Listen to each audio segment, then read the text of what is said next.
जय माता दी। पांचवा अध्याय। देवताओं द्वारा देवी की स्तुति। चंडमुंड के मुख से अंबिका के रूप की प्रशंसा सुनकर शुंभ का उनके पास दूध भेजना और दूध का निराश लौटना। विनियोग। ओम। इस उत्तर चरित्र के रुद्र ऋषि है, महासरस्वती देवता है, अनुष्ट रूप छंद है, भीमा शक्ति है, ब्राह्मरी बीज है, सूर्य तत्व है और सामवेद स्वरूप है। महासरस्वती की प्रसन्नता के लिए उत्तर चरित्र के पाठ में इसका विनियोग किया जाता है। ध्यान। जो अपने कर कमलों में घंटा, शूल, हल, शंख, मूसल, चक्र, धनुष और बाण धारण करती है, शरद ऋतु के शोभा संपन्न चंद्रमा के समान जिनकी मनोहर क्रांति है, जो तीनों लोकों की आधारभूता और शुंभ आदि दैत्यों का नाश करने वाली है, तथा गौरी के शरीर से जिनका प्राकट्य हुआ है, उन महासरस्वती देवी का मैं निरंतर भजन करती हूँ। ऋषि कहते हैं, पूर्व काल में शुंभ और निशुंभ नामक असुरों ने अपने बल के घमंड में आकर सचीपति इंद्र के हाथ से तीनों लोकों का राज्य और यज्ञ भाग छीन लिए। वे ही दोनों सूर्य, चंद्रमा, कुबेर, यम और वरुण के अधिकार का भी उपयोग करने लगे। वायु और अग्नि का कार्य भी वे ही करने लगे। उन दोनों ने सब देवताओं को अपमानित, राज्यभ्रष्ट, पराजित तथा अधिकारहीन करके स्वर्ग से निकाल दिया। उन दोनों महान असुरों से तिरस्कृत देवताओं ने अपराजिता देवी का स्मरण किया और सोचा, जगदम्बा ने हम लोगों को वर दिया था कि मैं आपत्ति काल में स्मरण करने पर मैं तुम्हारी सब आपत्तियों का तत्काल नाश कर दूंगी। यह विचार कर देवता गिरिराज हिमालय पर गए और वहां भगवती विष्णु माया की स्तुति करने लगे। देवता बोले, देवी को नमस्कार है, महादेवी शिवा को सर्वथा नमस्कार है, प्रकृति एवं भद्रा को प्रणाम है। हम लोग नियम पूर्वक जगदम्बा को नमस्कार करते हैं। रुद्रा को नमस्कार है, नित्या गौरी एवं धात्री को बार बार नमस्कार है। ज्योतिषनामयी चंद्र रूपिणी एवं सुख स्वरूपा देवी को सतत प्रणाम है। शरणागतों का कल्याण करने वाली वृद्धि एवं सिद्धि रूपा देवी को हम बार बार नमस्कार करते हैं। राक्षसों की लक्ष्मी, राजाओं की लक्ष्मी तथा सर्वाणी शिव पत्नी स्वरूपा आप जगदम्बा को बार बार नमस्कार है। दुर्गा, दुर्गपारा, सारा, सर्पकारणी, ख्याति, कृष्णा और धूम्रा देवी को सर्वथा नमस्कार है। अत्यंत सौम्य तथा अत्यंत रौद्र रूपा देवी को हम नमस्कार करते हैं। उन्हें हमारा बारंबार प्रणाम है। जगत की आधारभूता कृति देवी को बारंबार नमस्कार है। जो देवी सब प्राणियों में विष्णु माया के नाम से कही जाती है, उनको नमस्कार, उनको नमस्कार, उनको बारंबार नमस्कार है। जो देवी सब प्राणियों में चेतना कहलाती है, उनको नमस्कार, उनको नमस्कार, उनको बारंबार नमस्कार। जो देवी सब प्राणियों में बुद्धि रूप से स्थित है, उनको नमस्कार, उनको नमस्कार, उनको बारंबार नमस्कार है। जो देवी सब प्राणियों में निद्रा रूप से स्थित है, उनको नमस्कार, उनको नमस्कार, उनको बारंबार नमस्कार है। जो देवी सब प्राणियों में शुद्धा रूप से स्थित है, उनको नमस्कार है, उनको नमस्कार, उनको बारंबार नमस्कार है। जो देवी सब प्राणियों में छाया रूप से स्थित है, उनको नमस्कार, उनको नमस्कार, उनको बारंबार नमस्कार है। जो देवी सब प्राणियों में शक्ति रूप से स्थित है, उनको नमस्कार, उनको नमस्कार, उनको बारंबार नमस्कार है। जो देवी सब प्राणियों में तृष्णा रूप से स्थित है, उनको नमस्कार, उनको नमस्कार, उनको बारंबार नमस्कार है। जो देवी सब प्राणियों में शांति रूप से स्थित है, उनको नमस्कार, उनको नमस्कार, उनको बारंबार नमस्कार है। जो देवी सब प्राणियों में जाति रूप से स्थित है, उनको नमस्कार, उनको नमस्कार, उनको बारंबार नमस्कार है। जो देवी सब प्राणियों में लज्जा रूप से स्थित है, उनको नमस्कार, उनको नमस्कार, उनको बारंबार नमस्कार है। जो देवी सब प्राणियों में शांति रूप से स्थित है, उनको नमस्कार, उनको नमस्कार, उनको बारंबार नमस्कार है। जो देवी सब प्राणियों में श्रद्धा रूप से स्थित है, उनको नमस्कार, उनको नमस्कार, उनको बारंबार नमस्कार है। जो देवी सब प्राणियों में कांति रूप से स्थित है, उनको नमस्कार, उनको नमस्कार, उनको बारंबार नमस्कार है। जो देवी सब प्राणियों में लक्ष्मी रूप से स्थित है, उनको नमस्कार, उनको नमस्कार, उनको बारंबार नमस्कार है।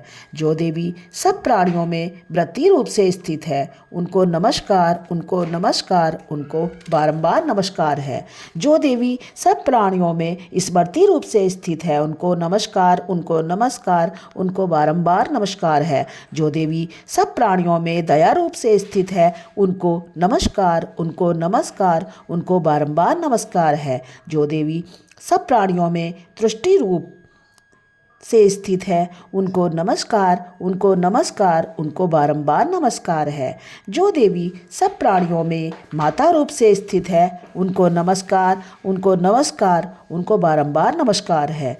जो देवी सब प्राणियों में भ्रांति रूप से स्थित है, उनको नमस्कार, उनको नमस्कार, उनको बारंबार नमस्कार है।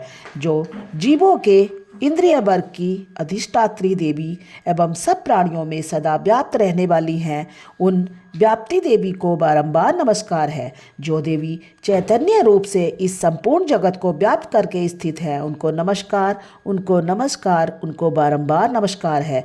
पूर्व काल में अपने अभीष्ट की प्राप्ति होने से देवताओं ने जिनकी स्तुति की तथा देवराज इंद्र ने बहुत दिनों तक जिनका सेवन किया, वह कल्याण की साधनभूता ईश्वरी हमारा कल्याण और मंगल करे तथा सारी आपत्तियों का नाश कर डाले।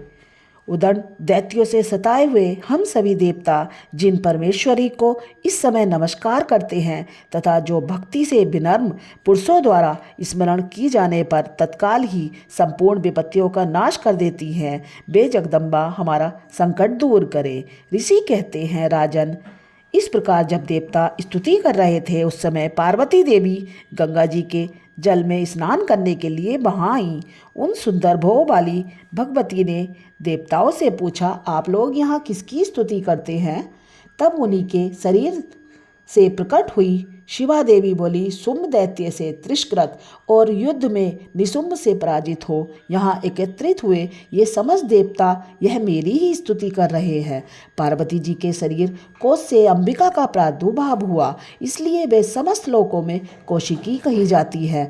कौशिकी के प्रकट होने के बाद पार्वती देवी का शरीर काले रंग का हो गया, अतः वे हिमालय पर रहने लगीं। कालिका देवी के नाम से विख्यात हुई। तदंतर शुंभ निशुंभ के भृत्य चंडमुंड वहाँ आए और उन्होंने परम मनोहर रूप धारण करने वाली अंबिका देवी को देखा। फिर वे शुंभ के पास जाकर बोले, महाराज, एक अत्यंत मनोहर स्त्री है जो अपनी दिव्य कांति से हिमालय को प्रकाशित कर रही है। वैसा उत्तम रूप कहीं किसी ने भी नहीं देखा होगा। ऐश्वरेश्वर, पता लगाइए वह देवी कौन है, उसे ले लीजिए। स्त्रियों में तो वह रत्न है, उसका प्रत्येक अंग बहुत सुंदर है। वह अपने श्री अंगों की प्रभा से संपूर्ण दिशाओं में प्रकाश फैला रही है। दैत्यराज, अभी वह हिमालय पर ही मौजूद है, आप उसे देख सकते हैं। प्रभु, तीनों लोकों में मणि, हाथी और घोड़े जितने भी रत्न हैं, वे सब इस समय आपके घर में शोभा पाते हैं। हाथियों में रत्नभूत ऐरावत, यह परिजात का वृक्ष और यह पुष्प घोड़ा, यह सब आपने इंद्र से ले लिया। हंसों से जुता हुआ यह विमान भी आपके आंगन में शोभा पाता है। यह रत्नभूत अद्भुत विमान जो पहले ब्रह्मा जी के पास था, अब आपके यहाँ लाया गया है। यह महापद्म नामक निधि आप कुबेर से छीन लाए हैं। समुद्र ने भी आपको किलंकनी नाम की माला भेंट की है, जो कि केसरों से सुशोभित है और जिसके कमल कभी कुमलाते नहीं हैं। सुवर्ण की वर्षा करने वाला वरुण का छत्र भी आपके घर में शोभा पाता है तथा यह श्रेष्ठ रथ जो पहले प्रजापति के अधिकार में था अब आपके पास मौजूद है। दैत्येश्वर मृत्यु की उत्क्रांता नाम वाली शक्ति भी आपने ही छीन ली तथा वरुण का पास और समुद्र में होने वाले सब प्रकार के रत्न आपके भाई निशुम्भ के अधिकार में हैं। अग्नि ने भी स्वतः शुद्ध किए हुए 2 वस्त्र आपकी सेवा में अर्पित किए हैं। दैत्यराज, इस प्रकार सभी रत्न आपने एकत्र कर लिए। फिर जो यह स्त्रियों में रत्न रूप कल्याणमयी देवी है, इसे आप क्यों नहीं अधिकार में ले लेते? ऋषि कहते हैं, चंडमुंड का यह वचन सुनकर शुंभ ने महादैत्य सुग्रीव को दूत बनाकर देवी के पास भेजा और कहा, तुम मेरी आज्ञा से उसके सामने ये बातें कहना और ऐसा उपाय करना जिससे प्रसन्न होकर वह शीघ्र ही यहाँ आ जाए। वह दूत पर्वत के अत्यंत रमणीय प्रदेश में जहाँ देवी मौजूद थी गया और मधुर वाणी में कोमल वचन बोला। दूत बोला, देवी दैत्यराज शुंभ इस समय तीनों लोकों के परमेश्वर है। मैं उन्हीं का भेजा हुआ दूत हूँ और यहाँ तुम्हारे पास आया हूँ। उनकी आज्ञा सदा देवता एक स्वर में ही मानते हैं, कोई उसका उल्लंघन नहीं कर सकता। वे संपूर्ण देवताओं को परास्त कर चुके हैं। उन्होंने तुम्हारे लिए जो संदेश दिया है उसे सुनो। संपूर्ण त्रिलोकी मेरे अधिकार में है। देवता भी मेरी आज्ञा के अधीन चलते हैं। संपूर्ण योगों के भोगों को मैं ही पृथक पृथक भोगता हूँ। तीनों लोकों में जितने श्रेष्ठ रत्न हैं वे सब मेरे अधिकार में हैं। देवराज इंद्र का वाहन ऐरावत जो हाथियों के रत्न के समान है मैंने छीन लिया। क्षीर सागर का मंथन करने से जो अश्वरत्न उसमें प्रकट हुआ उसे देवताओं ने मेरे पैरों पर पड़कर समर्पित किया है। सुंदरी, उनके सिवा और भी जितने रत्नभूत पदार्थ देवताओं, गंधर्वों और नागों के पास थे वे सब मेरे ही पास आ गए। देवी, हम लोग तुम्हें संसार की स्त्रियों में रत्न मानते हैं, अतः तुम हमारे पास आ जाओ, क्योंकि रत्नों का उपभोग करने वाले हम ही हैं। चंचल कटाक्षों वाली सुंदरी, तुम मेरी या मेरे भाई महापराक्रमी निशुम्भ की सेवा में आ जाओ, क्योंकि तुम रत्न स्वरूपा हो। मेरा वरण करने से तुम्हें तुलना रहित महान ऐश्वर्य की प्राप्ति होगी। अपनी बुद्धि से यह विचार कर तुम मेरी पत्नी बन जाओ। ऋषि कहते हैं, दूत के यो कहने पर कल्याणमयी भगवती दुर्गा जो इस जगत को धारण करती हैं मन ही मन गंभीर भाव से मुस्कुराई और इस प्रकार बोली। देवी ने कहा, दूत, तुमने सत्य कहा है, इसमें तनिक भी मिथ्या नहीं। शुंभ तीनों लोकों का स्वामी है और निशुम्भ भी उसी के समान पराक्रमी है, किंतु इस विषय में मैंने जो प्रतिज्ञा कर ली है उसे मिथ्या कैसे करूं? मैंने अपनी अल्प बुद्धि के कारण पहले से ही प्रतिज्ञा कर रखी है, उसे सुनो। जो मुझे संग्राम में जीत लेगा, जो मेरे अभिमान को चूर्ण कर देगा तथा संसार में जो मेरे समान बलवान होगा वही मेरा स्वामी होगा। इसलिए शुंभ अथवा महादैत्य निशुम्भ स्वयं ही यहाँ पधारे और मुझे जीतकर शीघ्र ही मेरा पारिग्रहण कर ले। इसमें विलंब की क्या आवश्यकता है? दूत बोला, देवी, तुम घमंड में भरी हो, मेरे सामने ऐसी बात ना करो। तीनों लोकों में ऐसा कौन पुरुष है जो शुंभ निशुम्भ के सामने खड़ा हो सके? देवी, अन्य दैत्यों के सामने भी सारे देवता युद्ध में नहीं ठहर सकते, फिर तुम अकेली स्त्री होकर कैसे ठहर सकती हो? जिन शुंभ आदि दैत्यों के सामने इंद्र आदि सब देवता भी युद्ध में खड़े नहीं हुए, उनके सामने स्त्री होकर तुम कैसे जाओगी? इसलिए तुम मेरे कहने से शुंभ निशुम्भ के पास चली जाओ। ऐसा करने से तुम्हारे गौरव की रक्षा होगी, अन्यथा जब वे केस पकड़कर घसीटेंगे तब तुम्हें अपनी प्रतिष्ठा खोकर जाना पड़ेगा। देवी ने कहा, तुम्हारा कहना ठीक है, शुंभ बलवान है और निशुम्भ भी बड़े पराक्रमी हैं, किंतु क्या करूं? मैंने पहले बिना सोचे अपनी प्रतिज्ञा कर ली, अतः तुम जाओ। मैंने तुमसे जो कहा है वह सब दैत्यराज से आदरपूर्वक कहना, फिर वे जो उचित जान पड़े करे। 5वां अध्याय पूरा हुआ। ओम। 6वां अध्याय ध्रुमलोचन वध। ध्यान। मैं सर्वेश्वर भैरव के अंग में निवास करने वाली परमोत्कृष्ट पद्मावती देवी का चिंतन करती हूँ। वे नागराज के आसन पर बैठी हैं। नागों के फनों में सुशोभित होने वाली मणियों की विशाल माया से उनकी देहलता खूबसूरत हो रही है। सूर्य के समान उनका तेज है। 3 नेत्र उनकी शोभा बढ़ा रहे हैं। वे हाथों में माला, कुंभ, कपाल और कमल लिए हुए हैं तथा उनके मस्तक में अर्ध चंद्र का मुकुट सुशोभित है। ऋषि कहते हैं, देवी का यह कथन सुनकर दूत को बड़ा अमर्ष हुआ और उसने दैत्यराज के पास जाकर यह समाचार विस्तार पूर्वक कह सुनाया। दूत के उस वचन को सुनकर दैत्यराज कुपित हो उठा और दैत्य सेनापति ध्रुमलोचन से बोला, ध्रुमलोचन, तुम शीघ्र ही अपनी सेना साथ लेकर जाओ और उस दुष्टा के केस पकड़कर घसीटते हुए उसे बलपूर्वक यहाँ ले आओ। उसकी रक्षा करने के लिए यदि कोई दूसरा खड़ा हो तो वह देवता, यक्ष अथवा गंधर्व ही क्यों ना हो, उसे अवश्य मार डालना। ऋषि कहते हैं, शुंभ के इस प्रकार आज्ञा देने पर ध्रुमलोचन दैत्य 60,000 असुरों की सेना को लेकर वहां से तुरंत चल दिया। वहां पहुंचकर उसने हिमालय पर रहने वाली देवी को देखा और ललकार कर कहा, अरे शुंभ निशुंभ के पास चल। यदि इस समय प्रसन्नता पूर्वक मेरे स्वामी के समीप नहीं चलेगी तो मैं बलपूर्वक झोटा पकड़कर घसीटते हुए तुझे ले जाऊंगा। तब देवी बोली, तुम्हें दैत्यों के राजा ने भेजा है। तुम स्वयं ही बलवान हो और तुम्हारे साथ विशाल सेना भी है। ऐसी दशा में यदि मुझे बलपूर्वक ले चलोगे तो मैं तुम्हारा क्या कर सकती हूँ। ऋषि कहते हैं, देवी के यूं कहने पर असुर ध्रुमलोचन उनकी ओर दौड़ा। तब अंबिका ने शब्द के उच्चारण से उन्हें भस्म कर दिया। फिर तो क्रोध में भरी हुई दैत्यों की विशाल सेना और अंबिका ने एक दूसरे पर तीखे बाणों की शक्तियों तथा फरसों की वर्षा आरंभ की। इतने में ही देवी का वाहन क्रोध में भरकर भयंकर गर्जना करके गर्दन के बालों को हिलाता हुआ असुरों की सेना में कूद पड़ा। उसने कुछ दैत्यों को पंजों से मार डाला, कितनों को अपने जबड़ों से और कितने ही महादैत्यों को पटक कर ओड़ की डालों से घायल करके मार डाला।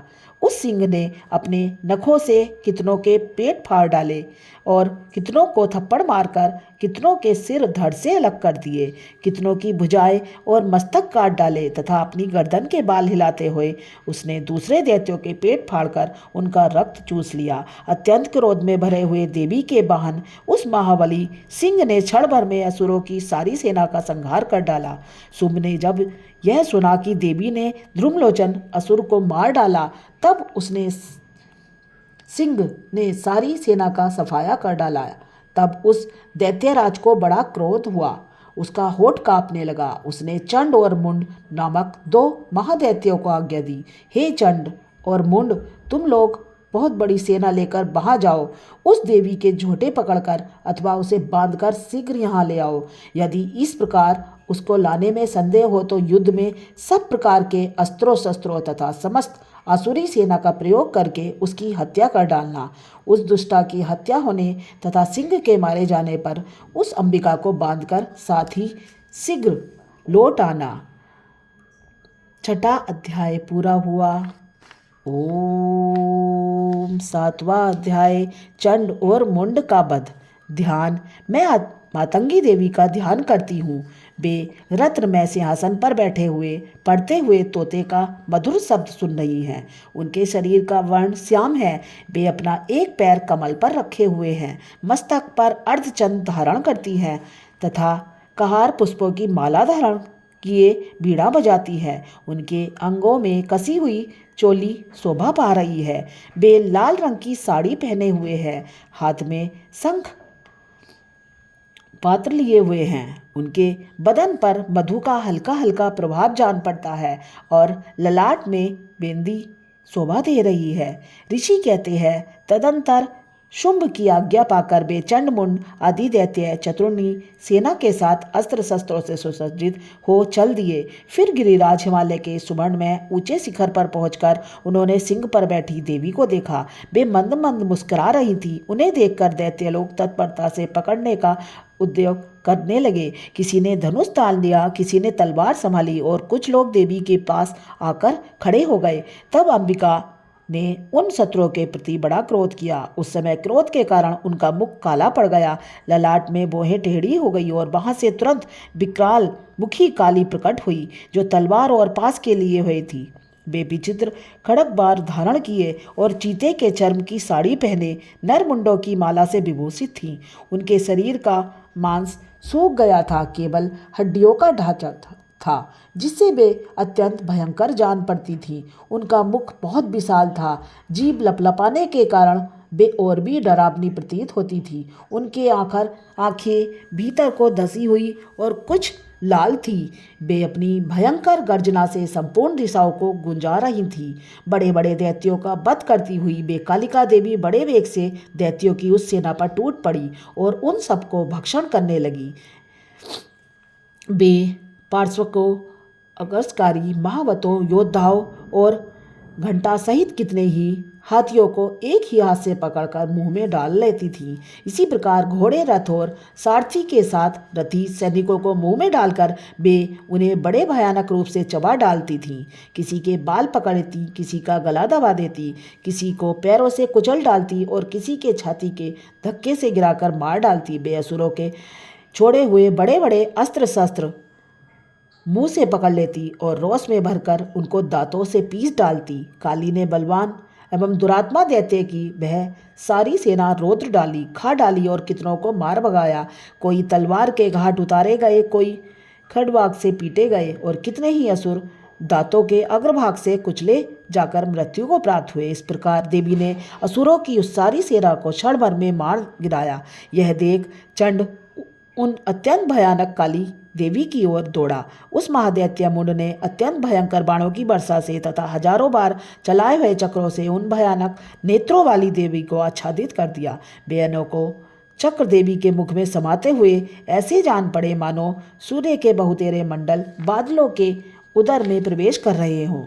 तब भयंकर गर्जना करने वाली काली ने अत्यंत रोष में भरकर विकट अट्टहास किया। उस समय उनके विकराल बदन के भीतर कठिनता से देखे जा सकने वाले दांतों की प्रभाव से वे अत्यंत उज्ज्वल दिखाई देती थी। देवी ने बहुत बड़ी तलवार हाथ में ले का उच्चारण करके चंड पर धावा किया और उसके केस पकड़कर उसी तलवार से उसका मस्तक काट डाला।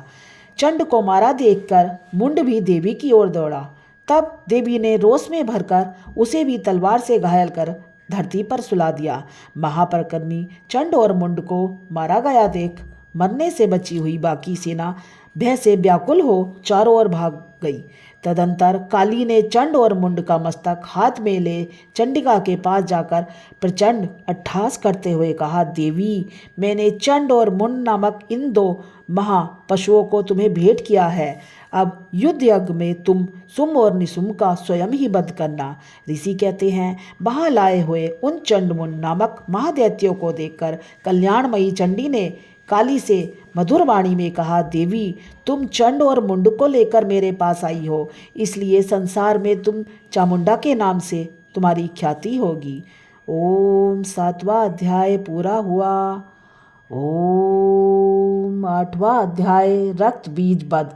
ध्यान। मैं अणिमा आदि सिद्धमयी किरणों से आवृत भवानी का ध्यान करती हूँ। उनके शरीर रंग लाल हैं, नेत्रों में करुणा लहरा रही है, हाथों में पाश, बाण और धनुष शोभा पाते हैं। ऋषि कहते हैं, चंड और मुंड नामक दैत्यों के मारे जाने तथा बहुत सी सेना का संहार हो जाने पर दैत्यों के राजा प्रतापी शुंभ के मन में बड़ा क्रोध हुआ और उसने दैत्यों की संपूर्ण सेना को युद्ध के लिए कूच करने की आज्ञा दी। वह बोला, आज उदयुद्ध नाम के 86 दैत्य सेनापति अपनी सेनाओं के साथ युद्ध के लिए प्रस्थान करे। कंबू नाम वाले दैत्य के 84 सेनानायक अपनी वाहिनी से घिरे हुए यात्रा करे। 50 कोटि वीर्य कुल के और 100 धौम्र कुल के असुर सेनापति मेरी आज्ञा से सेना सहित कूच करे। कालक, दोहोद्र, मौर्य और काल के असुर भी युद्ध के लिए तैयार हो मेरी आज्ञा से तुरंत प्रस्थान करे। भयानक शासन करने वाला असुर राज शुंभ इस प्रकार आज्ञा दे सहस्त्रों बड़ी बड़ी सेनाओं के साथ युद्ध के लिए प्रस्थित हुआ। उसकी अत्यंत भयंकर सेना आती देख चंडिका ने अपनी धनुष की टंकार से पृथ्वी और आकाश के बीच का भाग गुंजा दिया। राजन, तदंतर देवी के सिंह ने भी बड़े जोर जोर से दहाड़ना आरंभ किया। फिर अंबिका ने घंटे के शब्द से उस ध्वनि को और बढ़ा दिया। धनुष की टंकार, सिंह की दहाड़ और घंटे की ध्वनि से संपूर्ण दिशाएं गूंज उठी। उस भयंकर शब्द से काली ने अपने विकराल मुख को और भी बढ़ा दिया और इस प्रकार वे विजयिनी हुई। उस तुमुल नाद को सुनकर दैत्यों की सेनाओं ने चारों ओर से आकर चंडिका देवी, सिंह तथा काली देवी को क्रोधपूर्वक घेर लिया। राजन, इसी में बीच में असुरों के विनाश तथा देवताओं के अविद्या के लिए ब्रह्मा, शिव, कार्तिकेय, विष्णु तथा इंद्र आदि देवों की शक्तियां जो अत्यंत पराक्रम और बल से संपन्न थी, उनके शरीर से निकलकर उन्हीं के रूप में चंडिका देवी के पास गई। जिस देवता का जैसा रूप, जैसी वेशभूषा और जैसा वाहन, ठीक वैसे ही साधनों से संपन्न हो शक्ति असुरों से युद्ध करने लगी। सबसे पहले हंसयुक्त विमान पर बैठी हुई अक्षसूत्र और कमंडलू से सुशोभित ब्रह्मा जी की शक्ति उपस्थित हुई, जिसे ब्रह्माणी कहते हैं। महादेव जी की शक्ति वृषभ पर आरूढ़ हो, हाथों में श्रेष्ठ त्रिशूल धारण किए, महानाग का कंगन पहने, मस्तक में चंद्र रेखा से विभूषित हो वहां आ पहुंची। कार्तिकेय जी की शक्ति रूपा जगदम्बिका उन्हीं का रूप धारण किए श्रेष्ठ मयूर पर आरूढ़ हो हाथों में शक्ति लिए दैत्यों से युद्ध करने के लिए आई। इसी प्रकार भगवान विष्णु की शक्ति गरुड़ पर विराजमान हो शंख, चक्र, गदा, धनुष तथा खड़ग हाथ में लिए वहां आई। अनुपम यज्ञ 12 का रूप धारण करने वाली श्री हरि जो शक्ति हैं, वह भी 12 शरीर धारण करके वहां उपस्थित हुई। नारसिंगी शक्ति भी नरसिंही के समान शरीर धारण करके वहां आई। उसकी गर्दन के बालों के झटके से आकाश के तारे बिखरे पड़ते थे। इसी प्रकार इंद्र की शक्ति वज्र हाथों में लिए गजराज इरावत पर बैठी आई। उनके भी सहस्त्र नेत्र थे। इंद्र का जैसा रूप है वैसा ही उसका भी था। तदंतर उन देवी शक्तियों से घिरे हुए महादेव जी ने चंडिका से कहा, मेरी प्रसन्नता के लिए तुम शीघ्र ही इन असुरों का संहार करो।